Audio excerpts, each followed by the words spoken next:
سلام دوستان، امیدوارم حالتون خوب باشه. امروز میخوام طرز تهیه یه میگو پفکی رو آموزش بدم.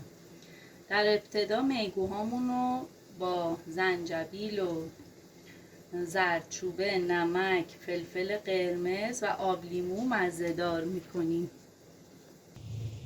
بعد اینکه مزه‌دار کردیم حدود نیم ساعت الی 1 ساعت میذاریم تو یخچال تا کاملا مزه‌دار بشه و مواد به خورد هم بره.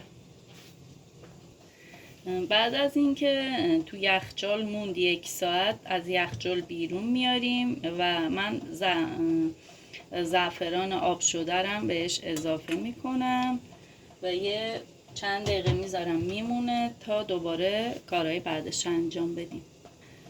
بعد از اینکه مواد مزه‌دار شد اونا رو داخل یه تخم مرغ میندازیم.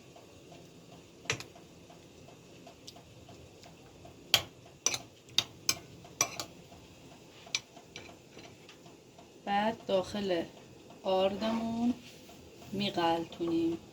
تو آردمون هم نمک و زردچوبه و فلفل هم اضافه کردیم.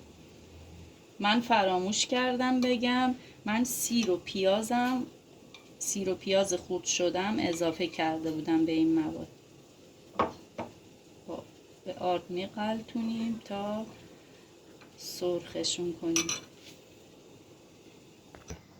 دوستان روغن رو میذاریم خیلی داغ میشه. من یه مقدار زردچوبه و نمکم اضافه کردم که خوشمزه تر سرخ بشه. بعد میگوها رو به مدت 2 الی 3 دقیقه میذاریم تا خوب سرخ بشن. زیاد نباید پخته بشه، میگوها سفت میشه.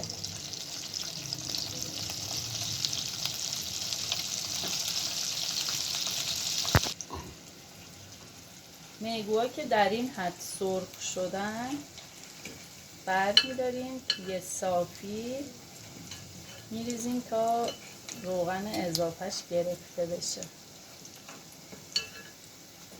بعد برای سرو آماده میشه.